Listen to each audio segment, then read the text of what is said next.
جس نے اپنی جوانی میں کثرت سے عبادت کی۔ تیسرا وہ شخص جس کا دل مسجد میں لگا رہے۔ چوتھا وہ آدمی جن نے اللہ کے لیے دوستی رکھی اور اسی دوستی پر ہی مرا۔ پانچواں وہ متقی جس کو کسی عورت نے اپنی طرف بلایا اور اس نے کہا میں اللہ سے ڈرتا ہوں۔ چھٹا وہ سخی جس نے اللہ کی راہ میں ایسا چھپا کر صدقہ دیا کہ دائیں ہاتھ سے جو دیا تو بائیں ہاتھ کو اس کی خبر نہ ہوئی۔ ساتواں وہ شخص جس نے اکیلے میں اللہ کو یاد کیا اور اس کی آنکھیں خوف خدا میں بہہ نکلی۔ ناظرین کرام، آج ہم ایک ایسے محدث کا ذکر کرنے کی سعادت حاصل کر رہے ہیں جو خوش ذوق بھی تھے، خوش خوراک بھی تھے، خوش مزاج بھی تھے، خوش اتوار بھی تھے، وہ محدث بھی تھے، مفسر بھی تھے، اور ان کو اللہ تعالیٰ نے یہ شان عطا کی اور اللہ تعالیٰ نے ان پہ خاص کرم نوازی یہ کی کہ جید صحابہ کرام سے انہوں نے استفادہ کیا اور اکتساب فیض اور اکتساب علم کیا۔ وہ لوگ جنہوں نے براہ راست رسول اللہ صلی اللہ علیہ وسلم کی مجلس پاک میں آپ کی ظاہری حیات میں علوم کے سمندر اپنے سینوں میں جو تھے معجزن کر لیے تھے ان میں سے سب سے پہلی ہستی جن سے انہوں نے علمی استفادہ کیا وہ ام المومنین سیدہ عائشہ صدیقہ طیبہ طاہرہ کی ذات پاک تھی۔ پھر حضرت انس بن مالک کی خدمت میں یہ کئی برس تک رہے اور ان کی وفات تک، ان کے وصال تک، حتیٰ کہ ان کی وصیت کے مطابق ان کو نہلایا، غسل بھی دیا اور ان کی نماز جنازہ بھی انہوں نے پڑھائی۔ یہ ان کی خاص شان ہے۔ اسی طرح حضرت عبداللہ بن عباس، عبداللہ بن مسعود، عبداللہ بن عمر، زید بن ثابت، حضرت حذیفہ بن یمان اور سیدنا ابو ہریرہ، جابر بن عبداللہ اور امام حسن علیہ السلام، ان سب سے انہوں نے اکتساب فیض اور اکتساب علم کیا، اور ان کے شاگردوں میں ایک لمبی تعداد ہے جن لوگوں نے اس ہستی سے جو تھا اکتساب فیض کیا، جن میں حضرت مالک بن دینار اور جناب اون جو ہیں وہ بھی شامل ہیں۔ ناظرین کرام، ان کی خاص وجہ شہرت جو ہے وہ اللہ تعالیٰ نے ان کو ایک خاص فن عطا کیا تھا۔ میں بنیادی طور پر عرض کروں کہ انسانوں میں انبیاء کرام منشاء الہی کے رازداں ہوتے ہیں۔ جس طرح اللہ تعالیٰ کی ذات کے سوا کوئی وحدہ لا شریک نہیں، اسی طرح انسانوں میں سوائے انبیاء کرام کے کسی کی خواب حجت نہیں۔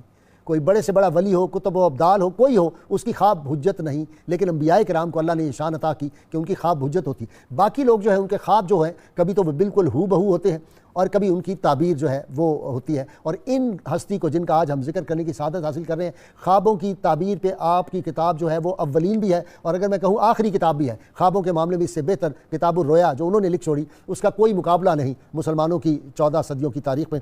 اور ناظرین کرام، یہ ہستی تھی حضرت امام محمد بن سیرین رحمۃ اللہ علیہ۔ ایسے خوش مذاق تھے، ہر وقت خوش رہتے تھے، اور بعض اوقات امام حسن بصری رحمۃ اللہ علیہ کے ہم اثر تھے، دوستی تھی آپس میں، تو امام حسن بصری جو تھے وہ بڑے حیران بھی ہوتے تھے اور کسی وقت ان کو ڈانٹ بھی پلا دیتے تھے کہ یہ ہر وقت ہنستے رہتے تھے، مسکراتے تھے، بڑی خوش مزاجی ان کے مزاج میں تھی۔ ناظرین کرام، خواب بہت عجیب چیز ہے۔ میں سمجھتا ہوں کہ جب سے پہلا انسان جو تھا اس نے دنیا میں قدم رکھا، اس سے لے کر آج تک اور قیامت تک یہ انسانی فطرت میں شامل ہے۔ انسان خواب اچھے بھی دیکھتے ہیں، انسان خواب برے بھی دیکھتے ہیں، انسان ایسے خواب دیکھتے ہیں جن کو دیکھ کے دل میں مسرت پیدا ہوتی ہے، پراگندہ خیال بھی ہوتے ہیں جن سے دل میں بوجھ ہوتا ہے۔ کچھ لوگ خواب ادھورے دیکھتے ہیں، کچھ خواب مکمل دیکھتے ہیں، کچھ خواب بنتے بھی ہیں، کچھ دن کو بھی خواب دیکھتے ہیں، کچھ رات کو بھی خواب دیتے ہیں۔ اور خوش نصیب حضرات، یہ مملکت خدا داد پاکستان جس کا خواب علامہ اقبال اور چودھری رحمت علی رحمۃ اللہ علیہ نے دیکھا تھا، اور پھر اس کو قائد اعظم نے، پیر جماعت علی شاہ نے، پیر برچونڈی نے، مولانا عبدالحمد بدایونی نے، محدث اعظم نے، اور جو تھے ہمارے بزرگ جو تھے، ان سب نے جو خواب دیکھا تو اس کو قائد اعظم نے پھر تعبیر، اور ان بزرگوں نے علامہ کے خواب کو تعبیر بخشی تھی۔ ناظرین کرام، صالحین اور عام لوگوں کے خوابوں میں بھی فرق ہوتا ہے۔ صالحین کو اللہ تعالیٰ نے خاص خوبی اور کرم کیا ہوتا ہے کہ وہ خواب سے ان کو جو اشارے آتے ہیں وہ سمجھ آتے ہیں۔ جہاں تک انبیاء کرام کے خوابوں کا تعلق ہے، اس میں رحمت کونین صلی اللہ علیہ وسلم کو بعض اوقات تو وہ جو خواب آئے وہ ہو بہو اسی طرح تھے جیسے فتح مکہ والا خواب تھا آپ صلی اللہ علیہ وسلم کو۔ اسی طرح بعض خواب جو تھے آپ کے وہ تعبیر ان کی جو تھی وہ ظاہر ہوئی اور آپ نے خود تعبیر اس کی بیان کی۔ اس کی مثال غزوہ احد والی ہے۔ اس طرح کے بے شمار واقعات آپ صلی اللہ علیہ وسلم کی حیات پاک سے بھی ہمیں ملتے ہیں۔ تو حضرت محمد بن سیرین رحمۃ اللہ جو تھے، ان کا خواب کا جو معاملہ تھا، ان کو اللہ تعالیٰ نے خاص تعبیر کی جو قوت اور عطا کی ہوئی تھی۔ اور اسی طرح اللہ کے محبوب صلی اللہ علیہ وسلم نے ارشاد فرما دیا تھا کہ یہ جو خواب ہے یہ نبوت کا 46واں حصہ ہے۔ اور میں کچھ میڈیا کی وجہ سے نہیں بیان کر سکتا، ایک یہاں کے بہت بڑے جو تھے صاحب عالم دین اور دانشور تھے، انہوں نے کسی سے کہا کہ مجھے تو ساری عمر کبھی خواب نہیں آیا، جس کے جواب میں مولانا جو تھے احمد سعید کاظمی رحمۃ اللہ علیہ، انہوں نے کہا میاں تو پھر تم نے تو بہت کچھ کھو دیا، یہ تو نبوت کا 46واں حصہ ہے خواب۔ اللہ کے محبوب صلی اللہ علیہ وسلم ارشاد فرمایا جو شخص نیک خوابوں پر ایمان نہیں رکھتا وہ اللہ اور آخرت پر ایمان بھی نہیں رکھتا۔ انبیاء کرام کے خوابوں کا تذکرہ قرآن حکیم میں موجود ہے۔ سیدنا ابراہیم علیہ السلام کا خواب ہو بہو اسی طرح ہی جو تھا اس پہ آپ نے عمل کر دیا، اور جناب یوسف علیہ السلام کے سامنے ستارے جو تھے وہ سجدہ ریز جب ہو رہے تھے تو اس کی آپ نے کس طرح انٹرپریٹیشن کی، اور پھر خوابوں کی تعبیر کا جو سیدنا یوسف علیہ السلام کو ملکہ تھا اسی کا نتیجہ تھا کہ پھر شاہی تخت بھی آپ کو نصیب ہوا۔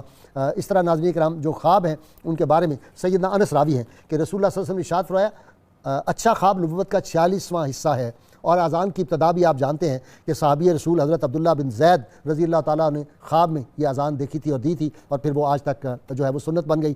اسی طرح رسول اللہ صلی اللہ علیہ وسلم نے فرمایا کہ نیک آدمی اگر ڈراؤنا خواب دیکھے تو یہ شیطان ہوتا ہے اور جو اس سے کھلواڑ کر رہا ہوتا ہے۔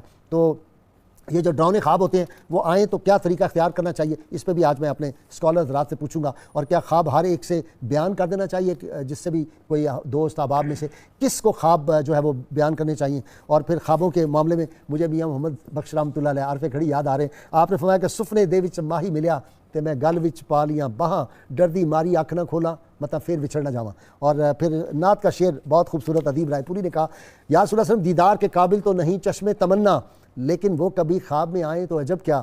اور عاشق کے، یہ مولانا حسن رضا خان بریلوی ہیں، فرماتے ہیں عاشق کے قلب و چشم میں رہتی ہیں حسرتیں، تم کس کے دل کے چین کن آنکھوں کے خواب ہو، اور میرے تم خواب میں آؤ میرے گھر روشنی ہوگی۔ یا رسول اللہ صلی اللہ علیہ وسلم میرے تم خواب میں آؤ میرے گھر روشنی ہوگی، میری قسمت جگا جاؤ عنایت یہ بڑی ہوگی۔ ناظرین کرام، آج حضرت امام محمد بن سیرین رحمۃ اللہ علیہ خواب اور تعلیمات نبوی صلی اللہ علیہ وسلم خواب کے بارے میں یہ ہمارا آج کا موضوع ہے۔ میرے ساتھ آج شریک محفل ہیں علامہ بدر قادری صاحب، آپ ماشاءاللہ شیخ الحدیث ہیں، بہت علمی شخصیت ہے، میرے مہمان بنتے رہتے ہیں۔ ان کے ساتھ مفتی سید صابر حسین صاحب